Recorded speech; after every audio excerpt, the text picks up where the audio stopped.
Hi, everybody. Today's Tuesday, February 17th, 2026, and our dear friend John Helmer is here with us. Welcome back, John. Thank you, Nima. Thank you for having me. Please hit like button helping us reaching more people. John, let me start with what is going on in Geneva. Everybody's talking about Geneva today because not only Iranians but Russians as well. They're gonna negotiate. They are negotiating with the American, negotiators, which we know that is basically Steve Witkoff together with Kushner. And not much from Kushner, mostly Witkoff, if I'm not mistaken. Correct. What is the situation? Many controversies when it comes to the negotiations between Russia and the United States. Where are we with the negotiations? Well, just technically and practically for everybody, yes, the meetings in Geneva are about to begin. Dmitry Peskov, the Kremlin spokesman, has made it clear there'll be no press announcements today. They will not occur until tomorrow, so there'll be a 2-day period, and there'll be no real indication and no leaks, not at least from the Russian side, until tomorrow. So what we should focus on, what I know some of our audience find difficult to accept, is the enormous risk that President Putin is running now in the way in which he has divided these negotiations into the so-called economic cooperation team. That's really Kirill Dmitriev. That's a multi-point plan to give the United States pretty much everything they've sought for the return to Russia. Oil and gas companies to come back, their so-called losses compensated. We can go through the terms, and I've published them. These not only appeared in Bloomberg last week, I've been publishing them for more than a year now. And Bloomberg simply got a part of a memorandum of conversation that the Russian side does not deny to be authentic, that reflects Dmitriev's attempt to pacify the United States and put all trust in Trump to meet the promises he and his family have been bribed to accept, and he and his administration have been persuaded to accept as a new form of economic cooperation with Russia, including re-dollarization, which means the reversal of virtually all the major commitments that have been made to BRICS, to the Indian side, the Chinese side, and so on. That's the economic part. Now, there's been some controversy in the Russian press as to whether Kirill Dmitriev would be in the delegation in Geneva today. Late last week, it was reported that he would be, then he wouldn't be, and it's been clarified that he is in Geneva and he is meeting with Witkoff, Kushner, and Grunbaum, but not at the table for the negotiations on the Ukraine war settlement. So essentially, what has happened is there's a bifurcated set of negotiations. Leaving aside the Dmitriev group, there's the main Russian delegation on the Ukraine war, and that's been principally military and led by Igor Kostikov, the admiral in charge for the general staff of Russian military intelligence.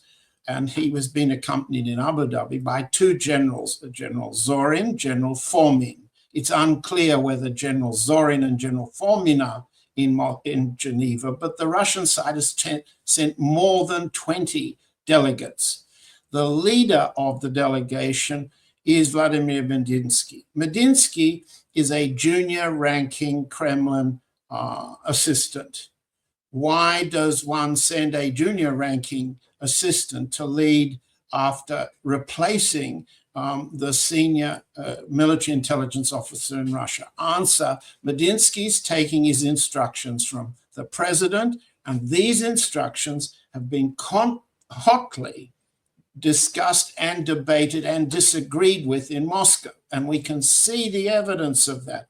I know some in our audience don't want to accept the evidence of this. They don't even want to accept that Russia is a form of democracy in which the military can disagree with the commander-in-chief, in which the foreign minister can disagree with the president of the country, and so forth. But there's no doubt Sergei Lavrov, the foreign minister, has indicated a serious set of disagreements with the terms that President Putin has seemed to offer on the Dmitriev plan, on the economic track. Why? Because Lavrov has said, and his deputy foreign minister, Sergei Ryabkov, repeated early this week, you can't trust the Americans. They have, in fact, escalated since the Anchorage, Alaska summit meeting.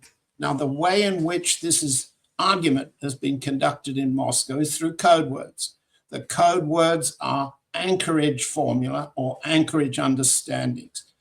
Each of the factions in Moscow say and believe different understandings were reached between Putin and Trump at their summit meeting in Anchorage last August. So each side says, yes, the Anchorage understandings, the Anchorage formula is the basis, but each side says they mean different things for addressing the military terms of settlement, the long-term security of Russia after the ceasefire, after the terms of settlement, the long-term future of Ukraine as a state, as an army, the forms of enforcing security so that the war will not be continued from whatever base is left of the Ukrainian regime. These are all terms that are yet unclear, okay? And the way this is debated with code words is either the Anchorage understandings have been violated by Trump himself, but not by Russia, or the Dmitriev plan. The Dmitriev plan is the other code word representing President Putin's short-term gambit. Some bankers I know have told me they think Putin is making a short-term bet that if he can bring the Americans back into Russia, re-dollarize, save the Russian oil and gas exports, he can reduce inflation, give the appearance of investment bonus, and boost the Russian economy from minus to plus. And the other evidence of how serious the internal situation is doesn't come from American podcasters who walk around Moscow saying how terrific things look to them. Just have a look at the central bank of Russia's analysis, its baseline scenario, its risk scenario, its projection of growth rates, and both positive and negative. At best, the Central Bank of Russia says, and it too walks around Moscow, and it too buys at expensive shops. The central bank thinks the best growth rate could be this year between 1% and 2%. But the risk is -5 to -7%. The risks are spelled out by Elvira Nabiulina. On paper, in speeches, is very clear. They believe that a short-term fix with the Americans can save the Russian economy this year as it goes into its, as it were, midterm crisis. That's the parliamentary elections coming on September 20.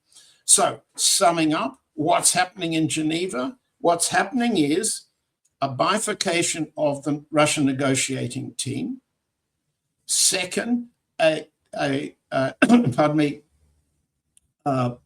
different set of instructions for Dmitriev, opposed by the instructions that have gone to the foreign ministry and the general staff negotiators.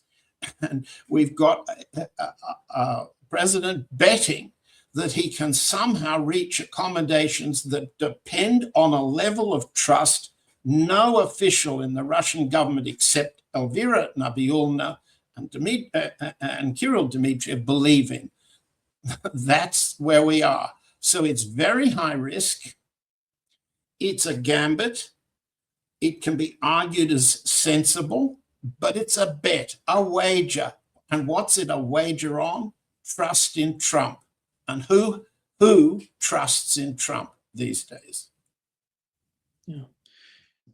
John, you mentioned that within the Putin administration there are some differences, which I think, in my opinion, it's uh, normal to have No, these sort of sure. differences. And but what do you think that Kirill Dmitriev is talking every time he's talking with with the American part? Are they in contact with the foreign minister of Russia as well? No, no. I mean, it's very clear, and it's been clear from the very first meeting of the new Trump administration negotiators in Riyadh in Saudi Arabia back in February a year ago. It's very clear there's immense hostility, personal and policy related, between Sergei Lavrov and Kirill Dmitriev. Kirill Dmitriev represents the oligarch, the big business constituency. And from then on, he has promoted himself. He has a Twitter stream. He does. He leaks and to the Western press. Bear in mind, Kirill Dmitriev was educated in a U.S. high school. He was educated in U.S. universities. He was educated through graduate school in the United States. He thinks he is and knows the United States better than other Russians. He also thinks and trusts Witkoff, Grunberg, Kushner, and the Treasury Secretary Scott Bessent, and he met with them in Miami over the weekend of January 31. Now, that's when the memorandum of conversation that was fed to Bloomberg, either fed by the US side to cause trouble on the Russian side, or fed by the Russian side to cause trouble for Dmitriev, or a summary of what officials knew was said. That's where Dmitriev formulated that plan. But that plan's been underway. I first reported the terms of, for example, concessions in the aviation sector, particularly to Boeing on the Russian side, back in an article called The Oligarch's Picnic, which we published back in January of last year. Dmitriev has political ambitions, he has business ambitions in Russia, and he thinks that he has replaced Alexei Kudrin, the former defense minister, former deputy prime minister, as President Putin's principal foreign economic advisor. And he's aligned with Elvira Nabiullina as the principal domestic economic advisor, along with Mr. Silyanov, the finance minister. These people have been negotiating with their counterparts for more than a year now. I'm sorry, did I answer your question? Yeah, yeah, It's two tracks. yeah. John, when it comes to the Ukrainian territory, we know that the Russian foreign minister said, I think it's obvious in his recent interviews, that the Novorossiya are going to be all part of Russia.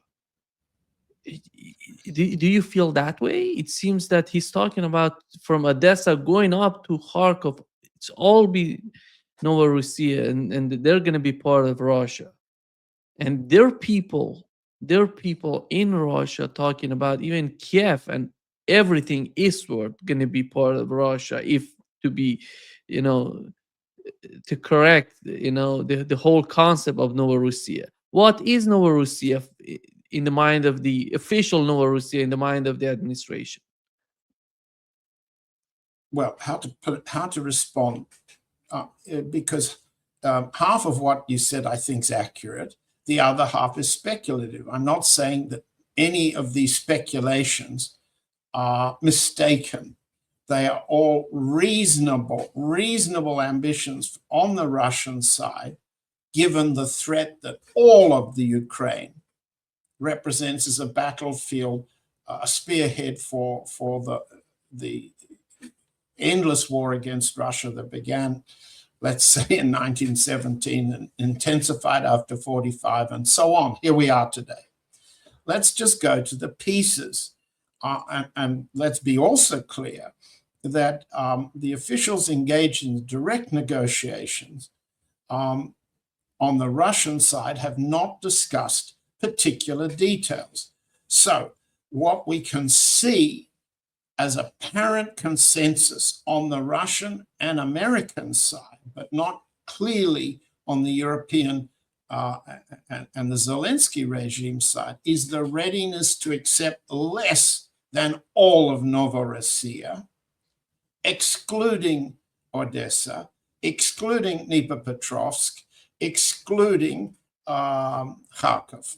That is to say, the Russian side appears ready to accept the territories the Russian army has won at great cost of blood, but no retreat from where they are now, and no acceptance of the various schemes Zelensky's offered for turning the parts of Kherson and Zaporozhye that are not militarily won and occupied yet by Russia into some form of free trade zone and nonsense like that. So one of the apparent territorial concessions would be all of the Donbass, meaning Lugansk and Donetsk, all, and almost all of Zaporozhye and Kherson, but not Odessa and not Kharkov, neither the territories to the south and the west, nor the territories to the north. That's an apparent compromise, and I wouldn't bet money on how it will turn out at the moment. Second, you have the problem of the demilitarized zone. Going westward, what is the depth of the security zone in which no Ukrainian drone, missile, long-range artillery, or other form of a potential attack on Russia may be based? We know that the Ukrainians can fly long-range drones now from relatively deep into Western Ukraine. Let me say, I don't believe any Russian wants to occupy Kiev. No Russian wants the trouble of policing the Nazified Western Ukraine west of Kiev to the Polish border. The Germans occupied that area, and that area remains not only non-Orthodox and hostile to Orthodoxy, they are Catholics, they were Nazi sympathizers and collaborators during World War II. They would represent a constant form of terrorist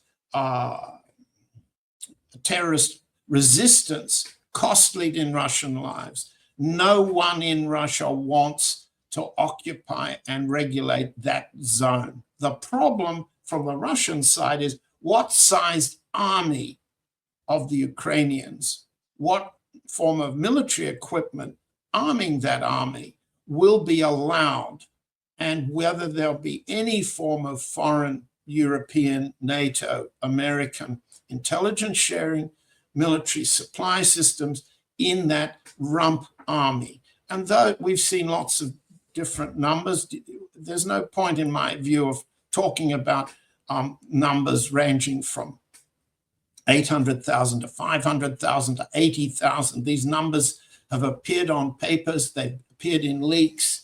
The principle's different. The principle is, how does the Russian side ensure that its security will be protected from what comes after? On the Ukrainian side, they want maximum security guarantees, they call, from a Russian attack. What they really want is to maintain their position as a fighting platform against Russia, armed by the Europeans, given intelligence data and information and support from the United States and NATO. So the two sides are way apart on this. Now, the Russian side, my sources say, are confident they've been told by the Trump administration, we don't wish to continue backing the, let's call it the Kiev regime with intelligence sharing. If the Europeans want to do it, that's fine. If the Europeans want us to support them, that's possible. But will you hurry up and do what you have to do? That's Russian sources are saying to me that that's what the Trump regime is saying to them. They think that's the case. Whether that's true or not, we're going to find out. And it's different, quite different from the principal terms. The roots of the conflict is the formula, the slogan, the code word that the foreign ministry uses for the outcome.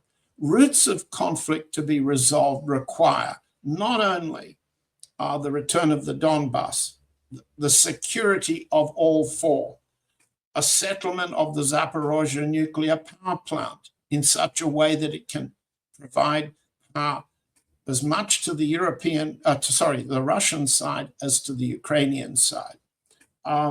The depth of the demilitarized zone, the DMZ, the method for policing the DMZ by drone, by international supervision, and so forth and so on. Not only the depth, but then when you get to Kiev, what regime with what kind of electoral mandate would return to power, and what would their commitments be to restore the Russian language, the Russian church, and a non-racist, Nazi or fascist form of ideology that's prevailed. And then what exists between Kiev and the Polish border that might involve NATO, US, and other forces. Those issues are the root conflict causes that have to be solved. Yeah. And I don't see them being solved in Geneva. What Zelensky was talking about in the Munich Security Conference, he was basically the main objective, it means right now, is the ceasefire. He said that give us the ceasefire, we're going to have a presidential election. Is that the main goal on the part of Europeans as well? And how is that going to benefit the whole case, the whole war in Ukraine? Well, bear in mind, I'm the Russia correspondent, so I'm not going to I'm not going to talk about French politics, British politics, Belgian politics, Dutch politics, German politics, and Italian politics as they contribute to the answer to your question. You've got lots of good correspondents, and they can address each of their countries, okay? Nor is it fruitful to respond to things that Vladimir Zelensky has to say. It's not fruitful at all.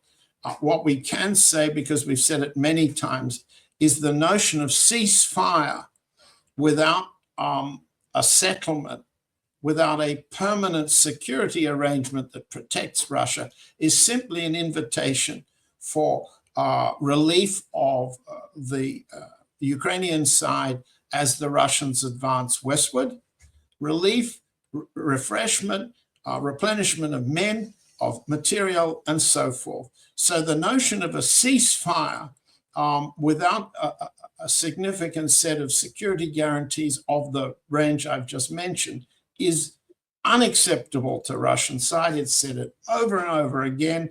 And from time to time, even President Trump has said he understands that a ceasefire without a deep security set of agreements is a no-go, is impossible. And from time to time, and we see it again this week, President Trump has made remarks in the back of airplanes and remarks in speeches that he thinks the Ukrainians have got to, quotes, come to the table, get ready to make agreements. By that, he doesn't mean he's agreed to Zelensky's ceasefire followed by elections. No. Elections can't be held without demobilization, without the end of martial law, the state of emergency in the Ukraine. A state of emergency in the Ukraine and a demobilization cannot happen without significant articles of capitulation from the Russian point of view, or a multi-term peace agreement. And we've talked about this before, Nima. The Russian side presented its multi-term form of agreement, if I'm not mistaken, in Istanbul more than 6 months ago. Those set out in framework everything. And to the degree that we don't have everything solved, we can't have anything solved. Yeah. John, you feel when it comes to the negotiations, there are people so much pessimist about what's going on between the United States. There are people optimist about what's going on. Where are you? Where do you locate yourself? Do you think that no? Because I want to know what is your understanding, because after more than 12 months of the some sort of negotiations between the two parties, Yes. what is happening? Who's the main obstacle to the achieving some sort of agreement between Russia and the United States? Who's that? Is that Europe? Is that Zelensky? Is that the situation that I don't know, the American are asking for, the conditions, the objectives that the Americans are seeking for? Is that the problem on the part of the Russians? Who's the main obstacle to an agreement between the two parties, which I believe it's going to be between the United States and Russia? It seems that even Macron himself said, we are not agreeing if the United States, negotiates with Russians and agrees on something, because Europe should be part of the negotiations, but currently they're not part of that, and nobody can ignore that. Let's take the question several parts separately. First of all, it's very clear what Russian public opinion is on this point. Russian public opinion influences the Kremlin. It also reflects the messages the Kremlin makes to the Russian people in justification not only of the war, but of the serious casualties and losses that Russia has suffered. Russian public opinion believed that the Trump second term represented a positive opportunity to reach a peace agreement on the terms that Russia was at war with in the Ukraine. That optimism has been lost. Okay, Russian public opinion, and I'm looking to my left to see that the opinion polls, I can show it as a kind of I don't know if you can see it very well. I'll put it in the Dances with Bears later so that folks can look at it. It's an up and down line reflecting the way in which the Trump regime has first offered opportunity to Russia to come to a peaceful settlement, and then escalated sanctions, going up and down from hostility to peaceability.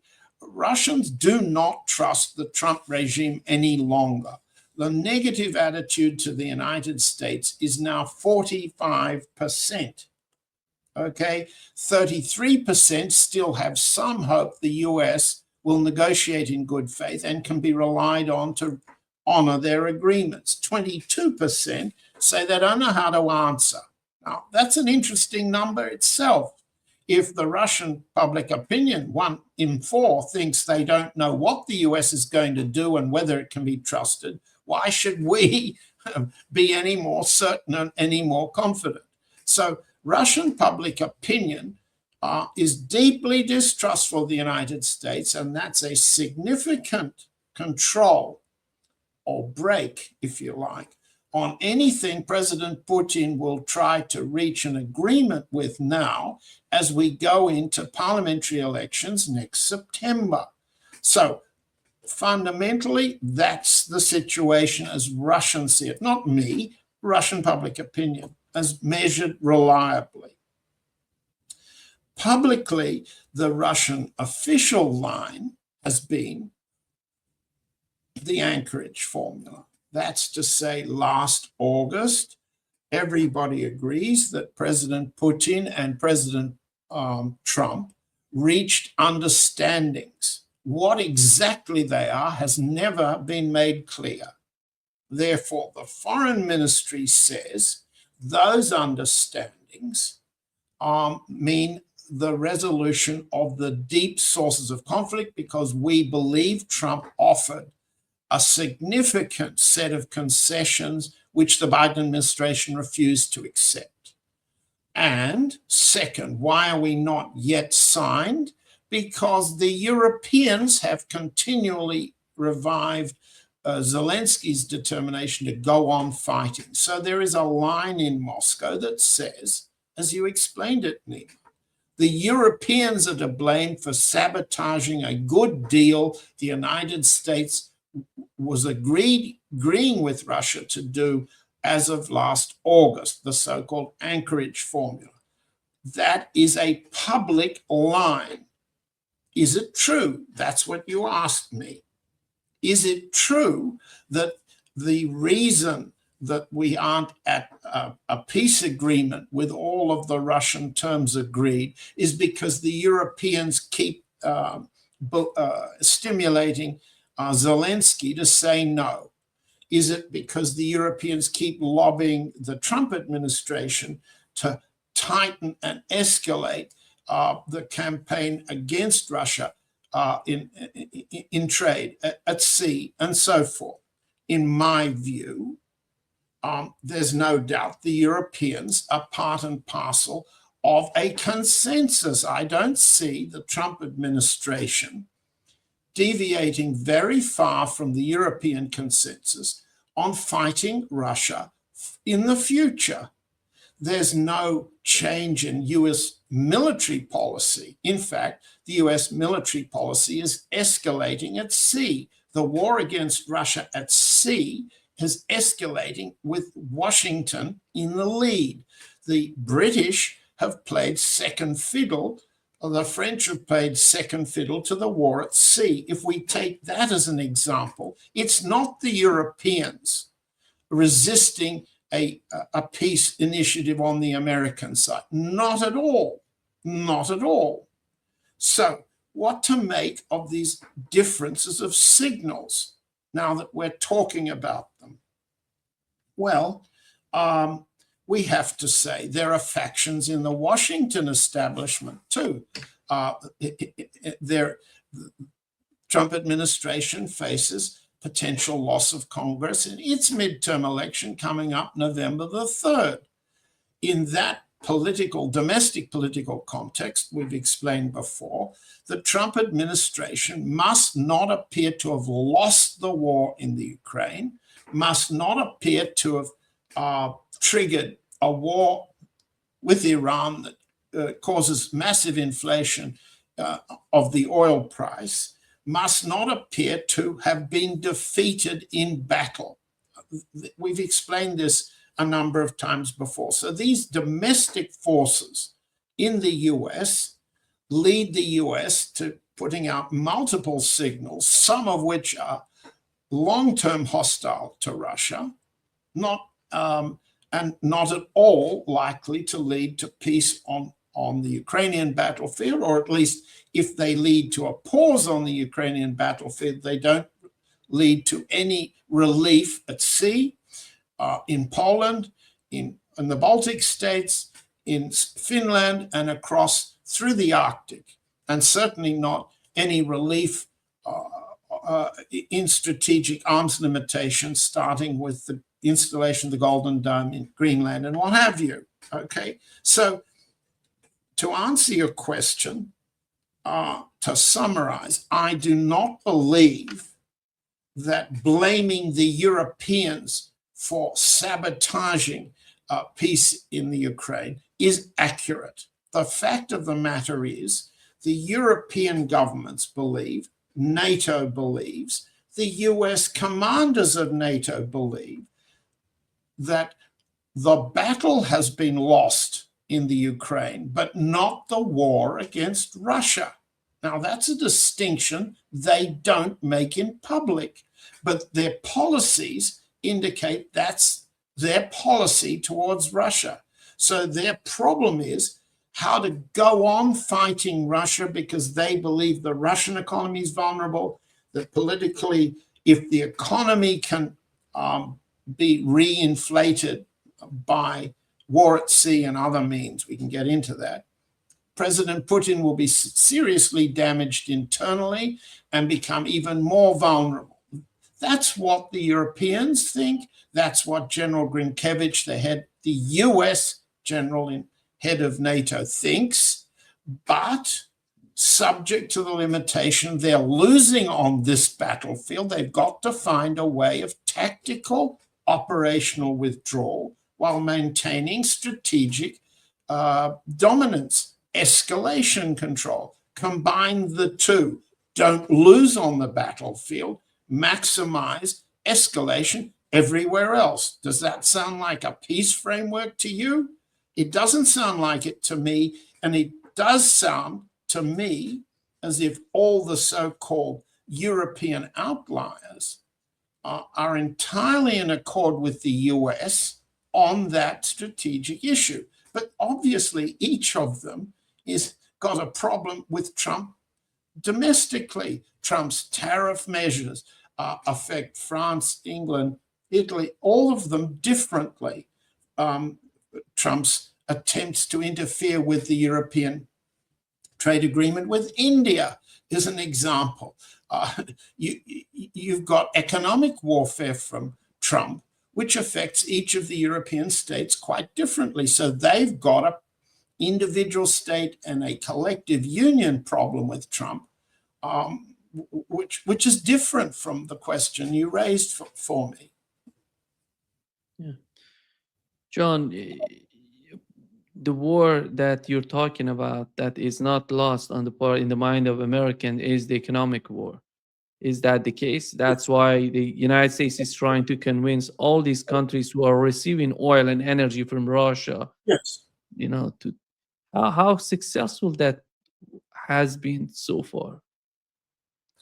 Good question. Don't know. I mean, the answers Let's focus on India, because I know that you yes. you study India, you know India, you focus on India, and because we have two different stories from Russians and from Americans. Americans say that India is reducing.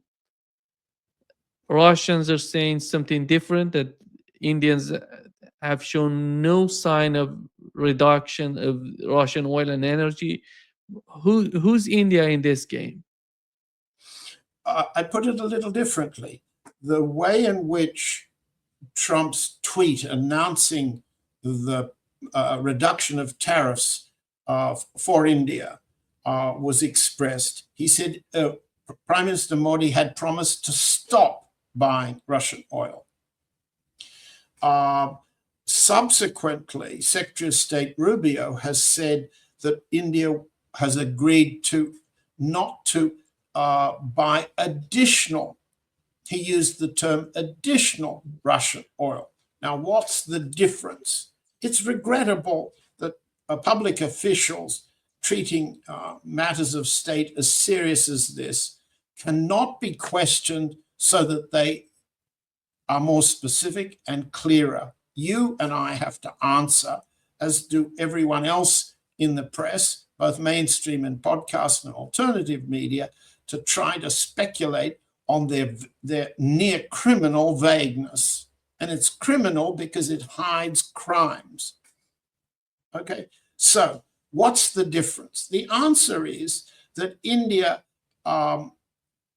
will decide to buy Russian oil at the price that meets India's requirements. It will not stop buying oil from any source to put its own economy in danger. Prime Minister Modi and President Putin discussed this in December in Delhi. And it's understood that on the oil front, it's likely that India will reduce Russian oil purchases. That puts pressure on China to pick up the difference in Russian oil production that would have otherwise gone to India. Okay, and the Russians'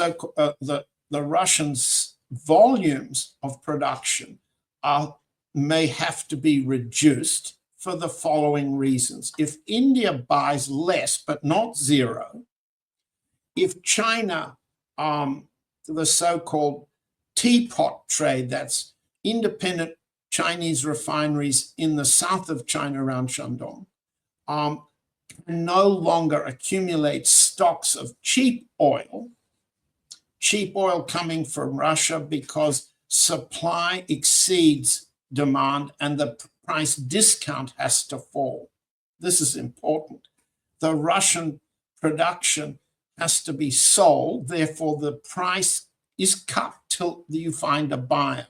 The opportunistic buyers are diminishing in both India and in China. While this process continues and the discount enlarges and the effective price of Russian oil to Russia diminishes down below $40 a barrel, as that happens, the stocks at sea accumulate while they wait for buyers. Now, what's happening here is that Russian oil production at wellhead is being squeezed. Russian revenues, 30% of Russia's budget revenue comes from oil and gas production and tax. Oil products, that's crude oil and petroleum, amount to, between different estimates, different sources, between 45% and 60% of all Russian export value. What happens?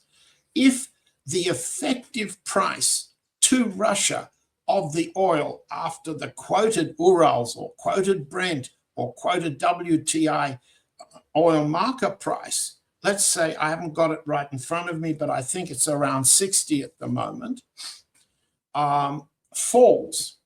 The central bank target for this year's economy, that's budget financing, revenues, and so forth, is $55 a barrel. 55. But the effective de facto price after discount now, by some reports, is between 37 and 40. Okay? 37 to 40 is significantly below the target on which the Russian budget works. Now, if you can't sell your oil at these low discounted prices, and if you can't, you must stop lower production. And there's reports inside Russia that that's intended soon. The American side thinks, the European side thinks, the NATO side thinks we, meaning them, will add to the pressure on the tanker fleet, which roughly is 1,500 vessels carrying sanctioned Russian oil to market, so that all of the corridors, trade routes, sea lanes on which all of Russia's exports move will be threatened by the other side. What you have is a massive sea war, and not only on oil and gas. Okay? So if you've got this as a plan, it's not hard to understand why the Europeans, the Americans, the NATO alliance, and all their propaganda organs, all their think tanks, all their press say, we just have to keep fighting, keep squeezing Russia, and eventually it will die internally. It will be so squeezed that Russian people will throw Putin out. They will tire of the war. So they think this form of sea war, this form of war against oil and gas, this form of war that the Ukrainians add to by firing drones at Russian refineries and showing how far they can fire drones into interior Russia. This generates this confidence. I'm not saying it's justified. I'm just simply explaining why they think if they can continue the war for another 1, 2, 3 more years, yes, we will, they think, sacrifice all the Ukrainian lives and even more territory, but Russia will suffer. And remember, the object of this war is to kill Russia. To the last Ukrainian, yes. To the last tanker at sea, yes. But if that's your objective, do we understand why the Europeans and the Americans both agree that if they can continue to fight, Russia may suffer significant strategic defeat? That's their confidence. So it's up to Russia to fight against that strategic confidence. And so we go back to where we started. President Putin has empowered Kirill Dmitriev to make the US an offer they think the US can't refuse, not to, including bribes that individuals won't refuse. If you'll come back into Russia, we will welcome you. We will let all your consumer product companies recapture. McDonald's will recapture its position in the market, etc., etc. And in return, you will relieve our sea lanes. You will relieve us in the sea war. You will relieve us to continue to sell oil at a price our budget and our internal financing, our central bank projections require us. That's a bet against a strategic war. I think that's what there is. And the discussions of European sabotage, of Zelensky sabotage, are operational. They're not strategic. The theory of European division from the United States is operational and domestic political. It's not strategic. Now, if Russia at Geneva today thinks in Dmitriev's room that that's not their strategy, President Putin's big bet is going to fail. On the other hand, if the short-term bet is the US will postpone its strategy, defeat Russia, then in the short term, President Putin's big Dmitriev bet will succeed. Now, who in our audience wants to bet a whole country and hundreds of thousands of lives, more, millions, on the terms of this bet? Well, that's what presidents of countries have to do. And that's the bet that's running in Geneva today. I hope I've explained. I don't see the European division from the United States as strategic in nature, and neither do they. Yeah. John, let me shift the gear a little bit to the other negotiations that are happening that I've mentioned at the beginning of this talk about the negotiations between Iran and the United States. How does Russia feel about the escalation in the Middle East and what's going on around Iran? Well, it's very clear from the Russian side, any attempt to inflict regime change or wholesale destruction of Iran is a strategic threat to Russia. First. Second, Russia, including President Putin, has tried to resolve 200 years of, let's say, mutual and reciprocal suspicion, rivalry, military warfare, and terrorism between the old Persian Empire, the old Russian Empire, and then Soviet Union and Iran allied with the United States, the Shah's Iran, and so forth. 200 years of mutual suspicion and competition and rivalry can't be resolved quickly. True. So President Putin has made a record, let's say an ambiguous record, of trying to rebuild trust between his government in Moscow and the government in Iran, including the supreme leaders. At the same time, we know, and you know better than me, that there have been factions in Tehran, political and military, that have not trusted Russia for historical reasons. Also, I believe that there's a reasonable concern on the Iranian military side that Iran cannot afford to become dependent for its air defense, its anti-missile defense, its navy, its drone and offensive capability, on which Iran's capability to deter Israeli attack depends. Iran must be self-sufficient. That's how I understand, correct me if I'm wrong, that the IRGC in particular believed it needed to become self-sufficient in anti-missile defense and anti-aircraft defense, and was Right. suspicious of the Russian side until the June war proved that the other side, the US and the Israelis, were capable of overwhelming the air defense in the first phase. And were capable of assassinating a significant part of the Iranian military leadership.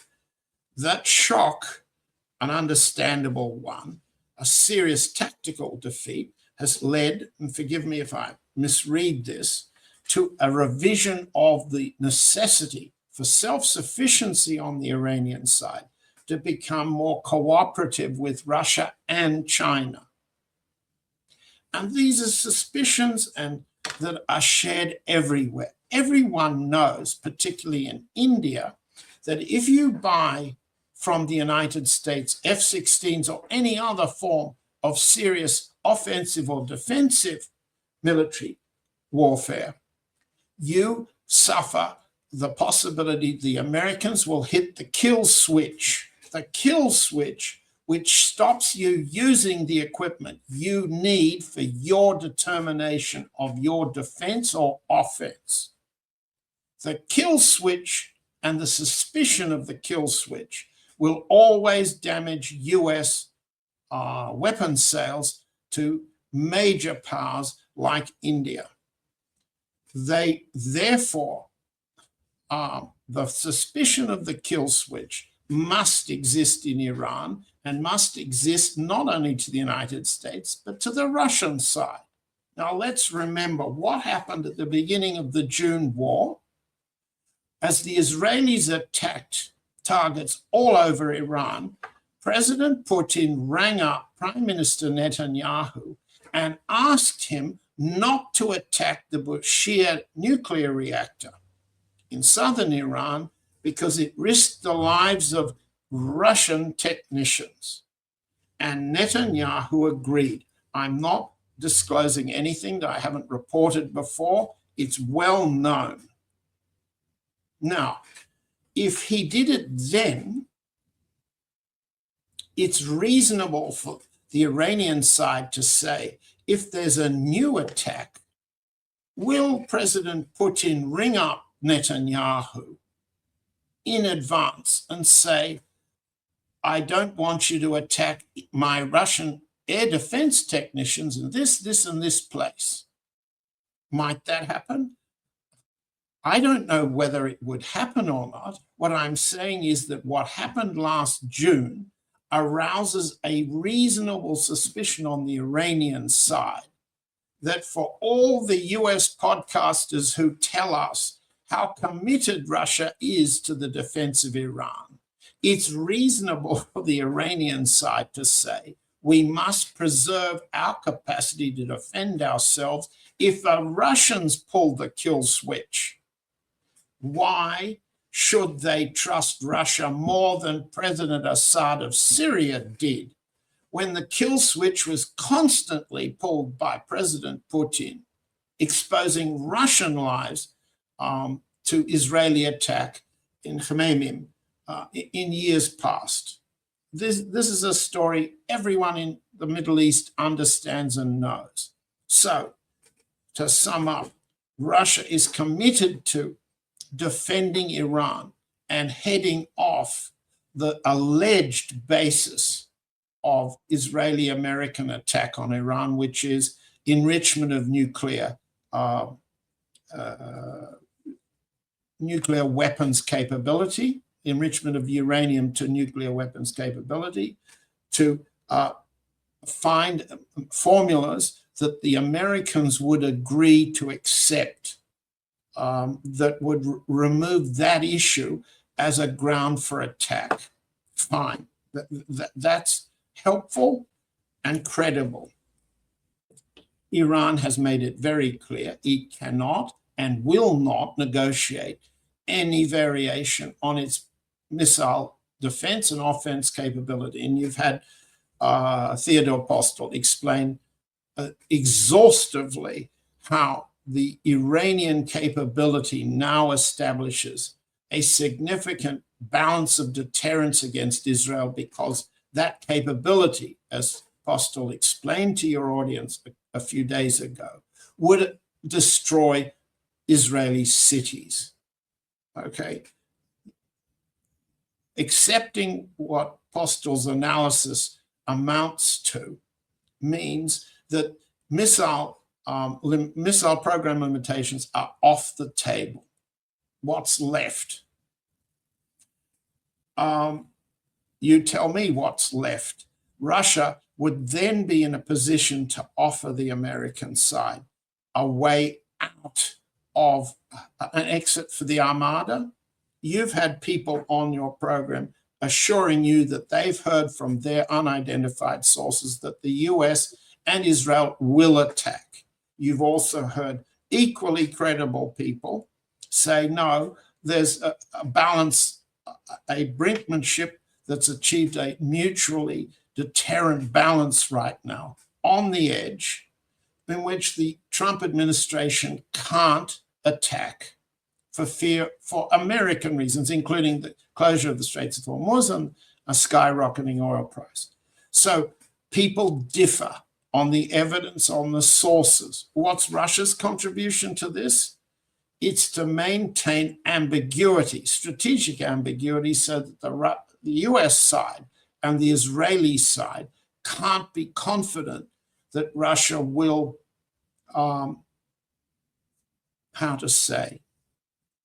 do what President Putin did with Netanyahu over the Bushehr reactor at the beginning of the June war. The only disagreement I have with your comment on Syria is that Syria is different from what we have between Russia and Iran, because it's somehow the nature, the identity of the relationship between Iran and Russia is totally different, John. Of And course. Syria is far, far from the reality of what's going on between Russia and Iran. I agree. We don't disagree. I used the Syrian example only as an example of Russia pulling the kill switch in exactly the way others suspect the US of pulling the kill switch, to disable an air defense system and allow an attacker to operate. And that's what President Putin did for Netanyahu's benefit in Syria. I only meant it as an example of the Russian kill switch and the suspicion that the Syrian precedent or the Iran precedent of the June war arouses reasonable suspicion that it won't happen again. And that's a problem President Putin has to resolve publicly, because those two events were his personal decision. Therefore, he has to provide the reassurance. And until or unless he does, the suspicion remains. I don't see why those in the audience who disagree with this analysis disagree with the evidence. The evidence is there. And the, let's call it, positive relationship at the military and intelligence sharing level between the Russian side and the Iranian side contributes significantly to deterring Admiral Cooper from launch, President Trump from launch, and the Israelis from launch. And strategic, that's an operational deterrence. And you've had Ted Postel explain the strategy of deterrence. So we've got operational deterrence, strategic deterrence. And those are factors that ultimately reflect Iranian self-sufficiency. Yes, Postel said it. With additional Chinese and Russian help, the targeting accuracy of Iranian missile capability can be reduced from 1,000 meters to 500 meters CEP. And look, he's the expert. Your audience can go back and listen again to the way he spelled this out, because it's strategic deterrence Iran has acquired. What he also said was whether the Chinese or the Russians help, Iran's got sufficient capability for strategic deterrence now with non-nuclear weapons. So that's a breakthrough. Yeah. Yeah. Thank you. Thank you so much, John, for being with us today. Great pleasure, as always. Thank you, Nima. Let's see how our forecasts, that we haven't made too many forecasts about this negotiation. Let's see how things turn out and come back next week and do a post-mortem. Yeah, exactly. See you soon. Thank you. Bye. Bye.